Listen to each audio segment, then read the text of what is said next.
Pourquoi? Parce que c'est une personne qui m'a invitée, Mathilda Guyot, et j'ai trouvé que ce live était vraiment très intéressant parce qu'on a parlé de l'importance de la liberté intérieure, donc le fait de travailler sur soi, ce qui amène aussi une liberté extérieure. Et Mathilda en est vraiment la preuve parce qu'en travaillant, par exemple, sur son rapport à l'argent, elle a créé davantage d'argent dans sa vie parce qu'elle nous a parlé beaucoup, entre autres, de son conditionnement qu'elle avait reçu, notamment celui de ses parents en lien avec l'argent.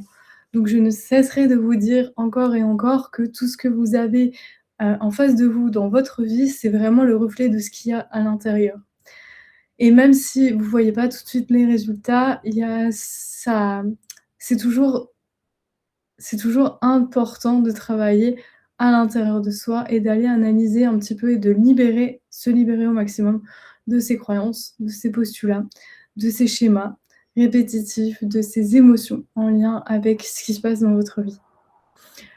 Donc, pour la brève présentation, je m'appelle Marie Guillan, donc je suis guide en souveraineté émotionnelle et en leadership intérieur. Donc j'aide les personnes et notamment en particulier les entrepreneurs à ce qu'ils ne soient plus pilotés par leurs émotions, par leur programme d'auto-sabotage, mais bien à ce qu'eux-mêmes reprennent la maîtrise, le pilotage de leur monde intérieur.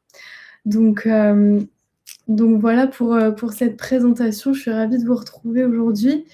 Comme vous le voyez, je vais faire de mon mieux parce que mon corps physique est un peu challengé. Tout va bien se passer et je suis contente d'être ici. Si vous avez des questions dans le chat sur TikTok ou bien sur Substack, n'hésitez pas. Dans tous les cas, le replay se retrouvera à la fois sur Substack, à la fois sur YouTube. Si vous voulez me rejoindre la communauté TikTok, n'hésitez pas à aller voir mes autres comptes. Donc, ce soir, j'ai décidé de parler du besoin de contrôler parce que c'est quelque chose qu'on vit, qui est vraiment très présent, qui est lié au mécanisme de l'ego. Et vous savez que j'en parle souvent parce que les émotions négatives sont liées aussi au mécanisme de l'ego. Sans forcément rentrer dans trop les détails, il y a toujours un lien. Et donc, le besoin de contrôler, c'est quelque chose. Comme son nom l'indique, un besoin, c'est quelque chose de viscéral, c'est qu'on ne peut absolument pas s'en empêcher. Et ça touche à la fois les entrepreneurs, mais bien évidemment tout le monde. Donc ce live va finalement parler à tout le monde. Et c'est aussi le but, c'est aussi l'objectif. Donc ce besoin de contrôler, comment ça se passe? C'est très simple. Si vous voulez savoir si vous êtes tout le temps dans le besoin de contrôler quoi que ce soit, regardez en face quelle est votre capacité à lâcher prise. Quelle est votre capacité à accepter l'imprévu. Parce que plus vous allez réagir à l'imprévu, plus vous allez être en résistance avec l'expérience qui vous est proposée, et plus, du coup, on ressent que vous avez ce besoin de contrôler. Je m'explique, si dans la matinée, quand vous vous réveillez, vous avez prévu un rendez-vous à telle heure, faire cette routine à telle heure, et cetera, et que finalement, vous avez un imprévu, vous avez un appel d'un tel, vous avez quelque chose, comment vous allez réagir à cette situation? Ou comment, pour le coup, vous allez répondre à cette situation? Est-ce que ça va vous mettre dans des états de panique, dans des états d'anxiété ou bien dans des états d'agacement? Ou bien est-ce que vous allez plus jouer le jeu de la vie, ce que j'appelle, et forcément de voguer à travers ça et de se dire: «À l'évidence, j'avais pas prévu ça, mais je regarde ce que moi je peux contrôler». Parce que souvent le besoin de contrôler, c'est un besoin de contrôler à l'extérieur. Donc on a besoin de contrôler les autres, on a besoin de contrôler ce qui se passe vraiment en dehors de nous. Alors qu'en fait, ce qu'on nous demande, c'est de contrôler. La seule chose qu'on a à contrôler, c'est quoi? Ce sont nos pensées.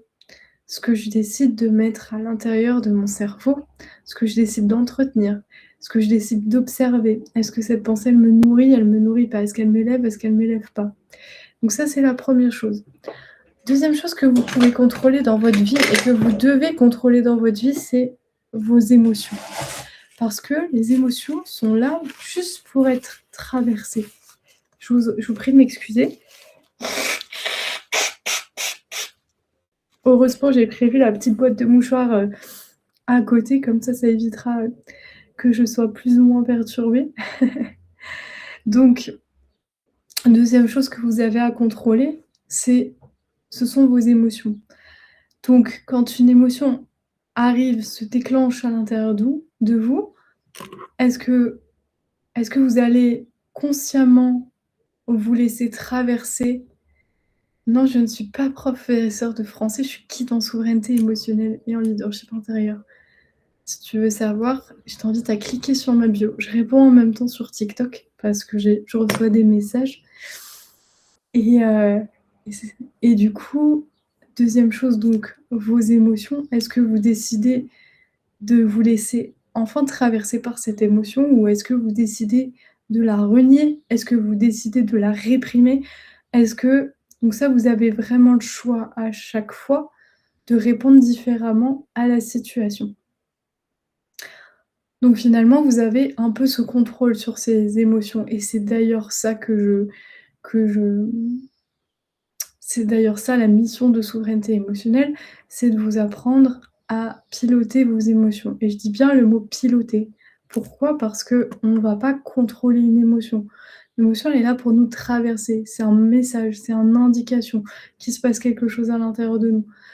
Par contre, ce que vous pouvez faire toujours, c'est répondre à la situation avec cette émotion et donc arrêter de résister à cette émotion puisqu'elle est là, elle a le droit d'être là et souvent c'est parce qu'on résiste à l'émotion qui est à l'intérieur de nous qu'on qu'on rentre en résistance et qu'on du coup, on empire plus ou moins la situation telle qu'elle est déjà.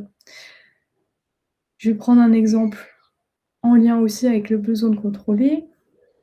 Je prends ma voiture le matin, imaginons pour aller à mon travail et j'ai un pneu crevé sur la route. Les 3 quarts des gens vont pester parce que je vais être en retard au travail. Pourquoi ça m'arrive à moi? Je vais ressentir des émotions négatives, de l'agacement, de la colère et comment je vais faire? Et ça va me prendre du temps et je vais appeler l'assurance et je vais pas pouvoir aller à mon travail et ci et ça. Les 3 quarts des gens vont réagir comme ça. Sauf que la la chose à prendre en considération, c'est que vous avez aussi le choix de oui, ressentir des émotions parce que c'est normal, parce que du coup, ça chamboule un petit peu votre emploi du temps, mais en soi, rien n'est grave. Et du coup, ça vous montre à quel point vous avez envie de contrôler toute votre vie. Et donc, ce pourquoi je trouve que c'est important de s'observer sur le besoin de contrôler, c'est que là, pour le coup, si vous hyper réagissez, vous rentrez en réaction complètement, ça vous fait plus de mal qu'autre chose et ça presque empire la situation, puisque vous rajoutez des émotions négatives sur la situation qui est: «J'ai un pneu crevé, voilà les faits, ça c'est la situation». Donc, à l'évidence, quelle va être ma réaction face à ça? Bah, je décide de me mettre sur le côté. Je décide d'appeler l'assurance. Ensuite, je décide d'appeler mon patron. Voilà, j'ai un pneu crevé, je vais avoir du retard.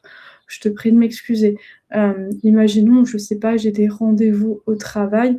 Je vais dire: «Bah, écoute, est-ce que tu peux prévenir la personne avec qui j'avais une réunion, qu'on puisse décaler, reporter la réunion?» En soi, en fait, il y a vraiment plein de solutions.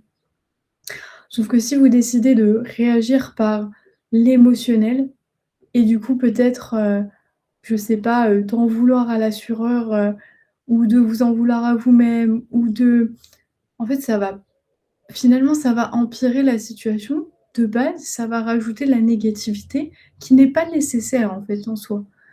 Donc ça demande un travail et ça demande de lâcher prise complètement et d'arrêter de vouloir tout contrôler.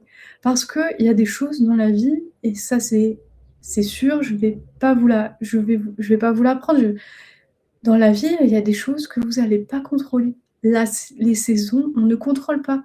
La canicule, on ne la contrôle pas. Elle est là, c'est tout. Maintenant, comment on décide de réagir à cette canicule? Est-ce qu'on décide de se plaindre et de se dire: «Oh, j'ai vraiment trop chaud, j'en peux plus, j'en ai marre et tout» et cetera? Ou on décide de voir la situation comme c'est une situation.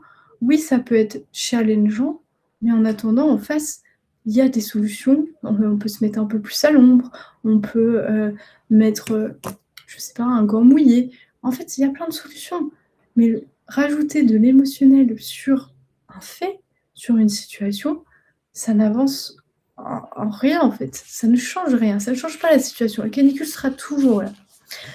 Donc donc c'est vraiment ça. C'est face à l'imprévu, face à votre capacité de non lâcher prise aux situations qui vous arrivent, qui va vous montrer si vous êtes vraiment dans l'hyper-contrôle ou pas. Ou si vous arrivez à voguer un petit peu sur la vie quand elle vous présente des situations. Quand, par exemple, un jour, je sais pas, un de vos je sais pas, vos appareils électromagnétiques, électroménagers, décide un jour de ne plus s'allumer. Ça, c'est la même chose. Ça vous montre comment vous allez réagir à la situation, comment vous contrôlez la situation. Si ça vous met en pétard, alors qu'en fait, ça se trouve, il y a juste besoin de, je sais pas, de débrancher, de rebrancher, ou bien c'est peut-être un faux contact, ou bien ce genre de choses, ça vous montre encore une fois où est-ce que vous en êtes. Donc, je vous invite vraiment, je vous pose la question, est-ce que vous pensez dans le chat que vous êtes dans l'hyper-contrôle, dans le besoin de contrôler en permanence? Ou bien est-ce que ça va et est-ce que du coup, vous contrôlez certaines choses peut-être de votre vie, mais vous arrivez quand même face à une situation, on va dire imprévue, de bien vous en sortir et de bien réagir à la situation? N'hésitez pas à commenter, ça peut être pas mal pour, alimenter le live et sinon, c'est OK, j'enchaînerai. Le besoin de contrôler, je pourrais en parler pendant des heures, étant donné que pour ma part, c'est vraiment quelque chose que j'avais, à l'intérieur de moi. Peut-être que je l'ai encore un petit peu par moment, mais ça reste quand même très infime par rapport à avant. C'est-à-dire qu'avant, fallait que tout soit cadré au millimètre près et dès qu'il y avait le moindre petit changement, ça me bousculait et j'avais peur et j'avais pas assez confiance en ma capacité de rebondir et en ma capacité de prendre la situation comme elle est, de l'accepter aussi.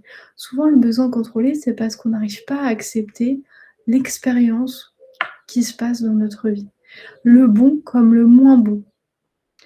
Alors qu'en fait, encore une fois, il y a des choses qu'on ne pourra jamais contrôler et c'est parfaitement OK. Et c'est vraiment important de prendre conscience que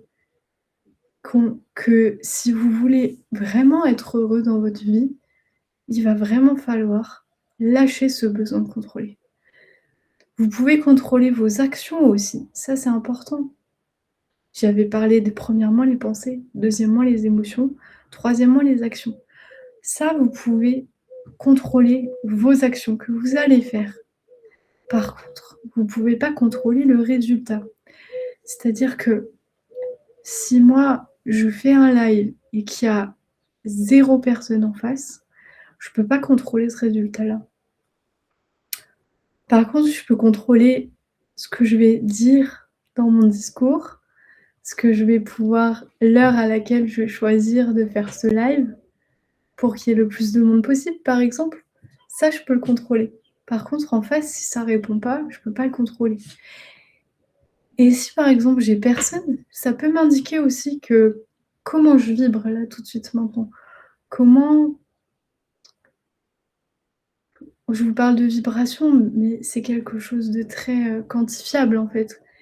Avec, avec l'échelle de Kins, on sait à quelle vibration on est et c'est pas quelque chose de perché ou c'est pas quelque chose, c'est voilà, tout le monde vibre à une fréquence et des fois, quand j'ai pas les résultats que je veux, c'est un peu la première chose que je me demande: «Qu'est-ce que j'ai vibré?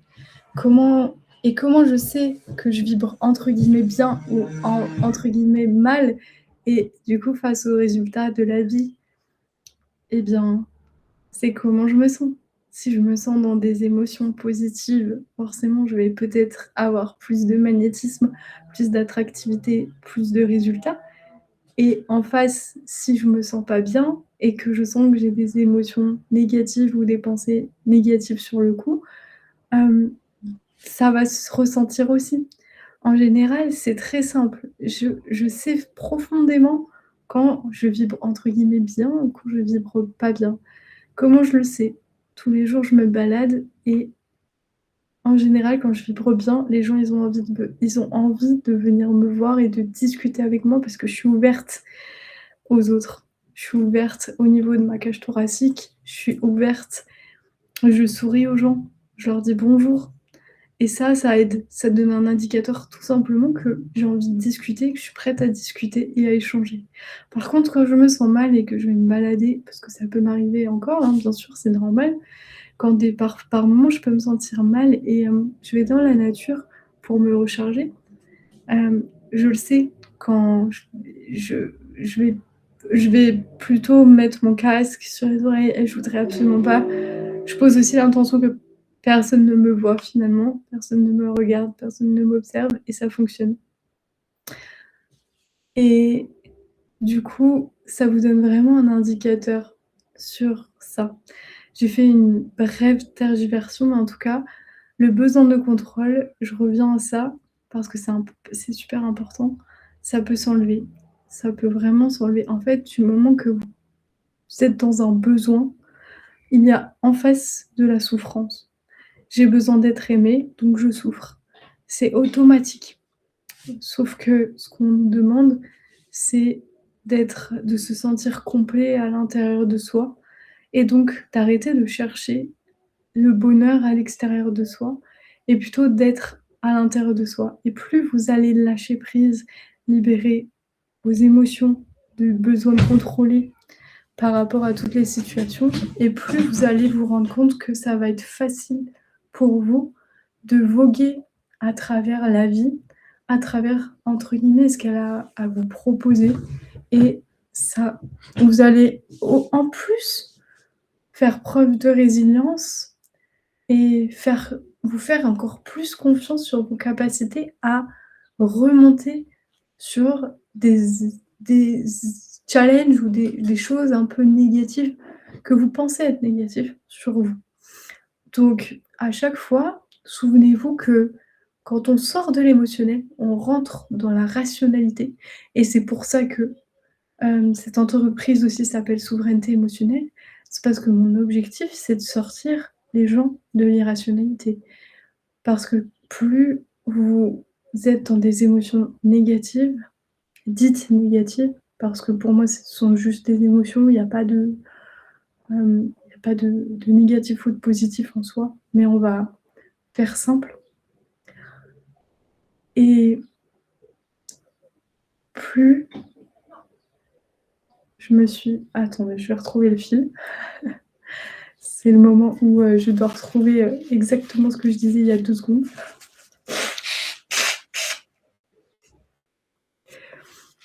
Hem et bien là, d'habitude j'arrive à bien retrouver, mais là je retrouve pas ce que je voulais dire.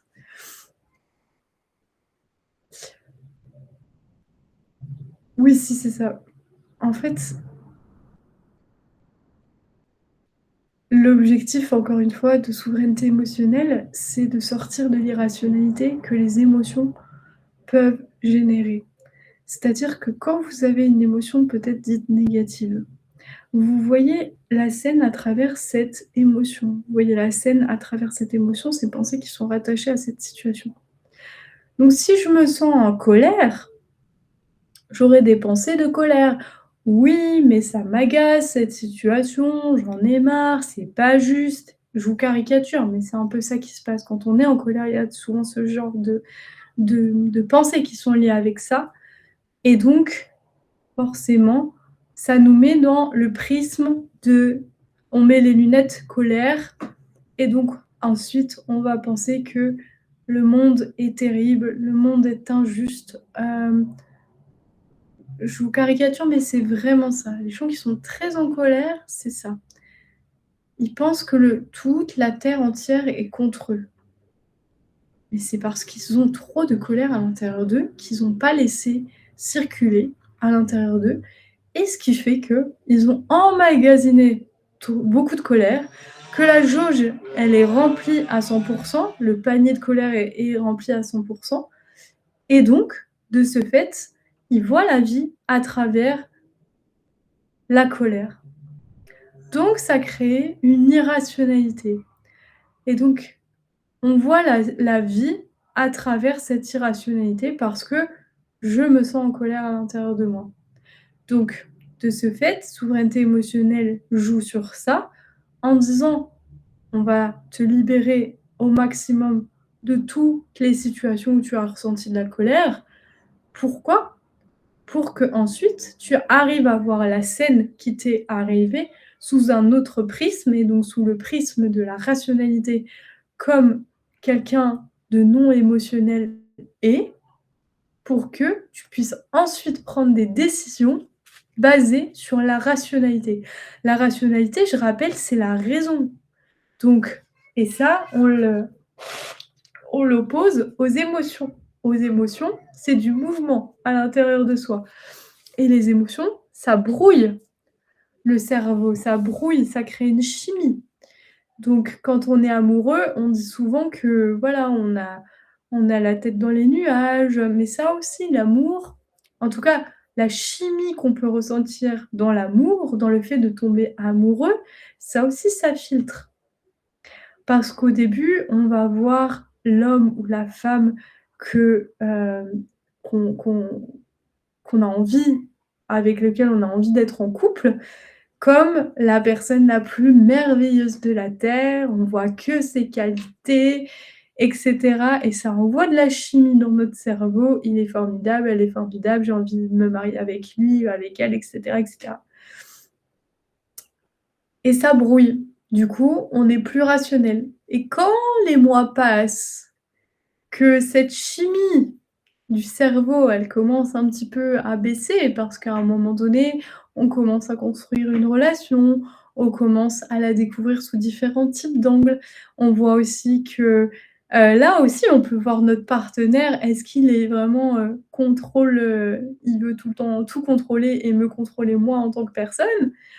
Ou bien est-ce qu'il est dans le lâcher prise, dans l'acceptation totale de qui je suis et donc tout va bien? Et donc au fur et à mesure de la relation, elle passe et là on commence à se rendre compte: «Ah, il a ça comme défaut, il a ça comme pardon, je le découvre», et parfois on peut juger ces parties-là, mais parce qu'on les juge, parce que nous-mêmes on n'a pas accepté nos propres parts d'ombre, nos parts de défaut finalement à l'intérieur de nous et donc au final on se rend compte que: «Ah, je commence à sortir de la chimie de l'amour, des lunettes, en forme de cœur et là je commence à voir la personne telle qu'elle est vraiment et je déchante et là c'est la désillusion et maintenant c'est après, est-ce que je décide de continuer à être avec cette personne parce que finalement je me rends compte que ce trait de caractère, je l'avais pas vu au début et ça me plaît peut-être pas tant que ça, c'est peut-être pas forcément ce que je veux ou bien, non, c'est bon, je vais lâcher prise dessus parce qu'il y a pire dans la vie et parce que moi, ça me renvoie juste à ce qui se passe à l'intérieur de moi. Donc je décide de travailler dessus et bientôt, ce que je pouvais, entre guillemets, «reprocher» à l'autre, bah, je lui reprocherai plus parce que tout simplement, j'ai travaillé ça à l'intérieur de moi et donc ça me gêne plus, j'accepte que cette personne est comme ça et ça me fait absolument rien. Donc tout ça pour vous dire que vraiment, ce besoin de contrôler, ça peut aller très, très, très loin. On peut contrôler les autres et du coup, si on contrôle les autres, on les apprécie pas tels qu'ils sont, on les aime pas tels qu'ils sont. On veut les façonner comme nous, nous sommes. Mais est-ce que ça, c'est de l'amour? Bah non, c'est pas de l'amour ça. C'est un besoin de contrôler et donc ça nous enferme, ça nous éloigne de l'autre. Ça ne nous permet pas de créer des belles relations avec l'autre. Donc observez dans votre vie à quel moment vous arrivez à lâcher prise ou pas? Est-ce que vous arrivez quand il vous arrive, je sais pas, un événement, imprévu, est-ce que comment vous réagissez à cette situation? Est-ce que vraiment cette situation, elle comment dire? Elle vous fait entre guillemets «ni chaud ni froid», vous arrivez à vous adapter, à trouver même de l'apprentissage, de l'or dans la situation et dans ces cas-là, là clairement vous êtes pas dans un besoin de contrôler et bravo à vous. Ou soit, c'est ça vous met en rogne souvent, ça vous agace profondément parce que ça se passe pas comme vous le souhaitez. Mais la vie, elle va pas toujours être comme vous le souhaitez. La vie, elle va vous apporter ce dont vous avez besoin et plus vous allez avoir besoin de contrôler et plus la vie va vous montrer que vous pointez du doigt peut-être cela pour que vous arrêtiez aussi de vouloir tout contrôler. La seule chose qu'on vous demande de contrôler, encore une fois, c'est les pensées, vos propres pensées que vous entretenez au quotidien, vos émotions, vos actions et vos réactions, vos réponses à la situation. Je m'explique. Encore une fois, la différence entre une réaction, une réponse, c'est, l'autre, je sais pas, vous dit quoi que ce soit de solution, réaction, vous allez le pointer du doigt, vous allez le blâmer et vous allez lui en mettre plein dans la tête parce que, il vous a dit certaines choses. 1er choix, réaction totale, donc vous avez été blessé, vous êtes rentré dans son jeu. Le jeu inconscient de l'autre, attention, hein, il le fait pas exprès. Hem et 2e choix, la réponse. La réponse, c'est: «OK, tu penses ça, tu as le droit de penser ça, c'est ton opinion et moi, ça me fait rien que tu penses ça de moi». Et ça demande du travail au début, ça demande de la conscience de soi et ça demande d'aller observer toujours et toujours et toujours qu'est-ce qui vient d'être titillé à l'intérieur de moi, tout simplement. Est-ce que c'est la blessure que j'avais quand j'étais petite du rejet? Et encore, c'est bien d'analyser, c'est bien de mentaliser, mais ce que je fais dans souveraineté émotionnelle, c'est de traverser. C'est ça la différence. C'est qu'on va pas verbaliser pendant 1 heure, de savoir le pourquoi du comment, voilà, j'ai ressenti ça, non. Je vais juste vous demander, bah, face à cette situation, d'accord, OK, j'entends cette situation. Comment ça t'a fait te sentir? Bah, moi, ça m'a fait me sentir, je me suis sentie agacée. OK, bah, super, on va faire monter ton émotion à 10/10, on va la transmuter. On va dire au revoir à cet agacement. Et on va faire comme ça encore et encore et encore et encore, jusqu'à ce que vous me disiez à la fin de la séance: «C'est bon, je me sens bien face à cette situation, je me sens en gratitude, je me sens, apaisée, je me sens, détachée de cette situation». Et là, on aura réussi. Donc le besoin de contrôler, vraiment, je vous invite à travailler dessus parce que c'est pas ça qui va vous rendre heureux au quotidien. Parce que la vie est pas faite pour être contrôlée. Vous pouvez contrôler certaines choses en vous mettant des objectifs, en mettant des rêves, en mettant ce genre de choses. Oui, vous pouvez le faire, c'est sûr, c'est évident. Mais il y a une grosse part où c'est de l'inconnu et je sais que l'être humain a profondément peur de l'inconnu et pour autant, c'est ça qui des fois vous amène les plus beaux cadeaux et vous en avez pas conscience puisque vous ne savez pas ce qui va arriver demain, vous ne pouvez pas le contrôler. Donc c'est aussi le besoin de contrôler, sortir du besoin de contrôler, c'est être cool. La vie, c'est cool, tout va bien. Oui, il y aura des montagnes russes émotionnelles. Oui, il y aura des catastrophes. Oui, il y aura des obstacles. Oui, c'est sûr. La vie, c'est pas un long fleuve tranquille. Mais par contre, vous avez toujours le choix de répondre plus facilement à la situation et d'arrêter de vous rajouter des complexes et des problématiques que vous n'avez pas besoin de base. Parce que les faits, ce sont des faits. Et si vous avez des émotions, c'est juste que vous voyez la situation de manière irrationnelle et de manière biaisée. Et c'est pour ça qu'on décide de travailler sur l'émotionnel pour revenir à une situation neutre. Neutre et ça vous fait vous sentir bien, c'est juste ça la situation, point barre. Et ça vous permet derrière aussi d'activer le potentiel solution à l'intérieur de vous si c'est un obstacle, si c'est un challenge. Parce que du coup, si la situation ne vous fait rien et que vous vous sentez détaché, vous aurez envie derrière de trouver plus facilement des solutions, des ressources à l'intérieur de vous pour aller, hem, gérer cette émotion, gérer cette situation, pardon. Sur ce, je vais arrêter ce live. J'espère que vous avez appris au moins une chose. N'hésitez pas à venir me voir en privé si vous avez des questions ou bien commenter à la fin de ce live en commentaire. Hem, Si vous avez envie de travailler sur le besoin contrôlé, n'hésitez pas à prendre 15 minutes avec moi, c'est gratuit, c'est une opportunité que je vous offre. Et ça vous permettra de vous sentir beaucoup plus léger pour la suite, ça c'est sûr, et de voir la vie autrement. Sur ce, je vous envoie beaucoup d'amour, je vous souhaite une excellente soirée et je vous dis à demain pour un nouveau live. Prenez bien soin de vous.